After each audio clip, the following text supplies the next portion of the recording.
Assalamualaikum warahmatullahi wabarakatuh. Saya Widyasari Andini dari Prodi Manajemen akan mempresentasikan materi tentang geopolitik Indonesia dalam mata kuliah PPKN dengan dosen pengampu Ibu Fitra Mulyanti MPD. Pengertian geopolitik. Geopolitik atau geopolitics berasal dari kata geo dan politik. Geo berarti bumi dan politik berasal dari bahasa Yunani yaitu politeia.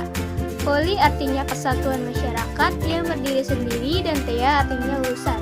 Geopolitik dapat diartikan sebagai ilmu bumi politik terapan. Selanjutnya, teori geopolitik terbagi menjadi 7, yaitu teori geopolitik Fedevik, teori geopolitik Halford, teori geopolitik Carr, teori geopolitik Rudolph, teori geopolitik Walter, teori geopolitik William, Albert, Leo, dan John, dan yang terakhir teori geopolitik Nicholas. Selanjutnya ada wawasan Nusantara sebagai geopolitik Indonesia.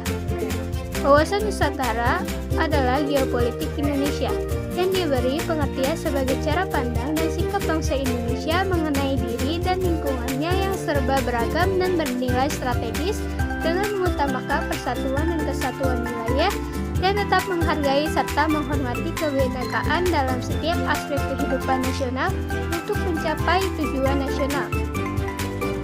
Selanjutnya, latar belakang wawasan Nusantara sebagai geopolitik Indonesia.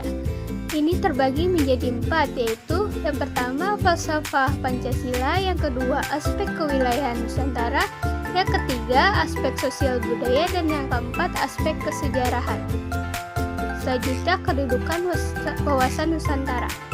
Ini dibagi menjadi 2, yaitu wawasan Nusantara sebagai wawasan nasional dan wawasan Nusantara dalam paradigma nasional. Lalu ada asas wawasan Nusantara, yaitu asas wawasan Nusantara merupakan ketentuan dasar yang harus dipatuhi, ditaati, dipelihara, dan diciptakan agar terwujud demi tetap taat terhadap kesepakatan. Lalu ada fungsi wawasan Nusantara. Wawasan Nusantara berfungsi sebagai dorongan, motivasi, serta rambu-rambu dalam menentukan segala kebijaksanaan. Selanjutnya ada tujuan wawasan Nusantara. Wawasan Nusantara bertujuan mewujudkan nasionalisme yang tinggi di segala aspek kehidupan rakyat Indonesia yang lebih mengutamakan kepentingan nasional. Unsur-unsur dasar wawasan Nusantara terbagi menjadi 3, yaitu wadah, isi, dan tata laku. Arah dan sasaran wawasan Nusantara, yaitu arah pandangan ke dalam dan arah pandangan keluar. Lalu implementasi wawasan Nusantara terbagi menjadi 4, yaitu implementasi dalam kehidupan politik, implementasi dalam kehidupan ekonomi, implementasi dalam kehidupan sosial, dan implementasi dalam kehidupan pertahanan dan keamanan.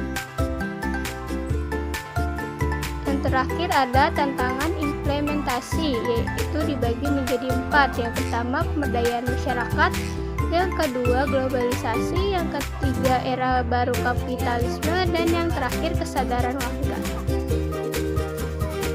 Sekian dari apa yang bisa saya sampaikan.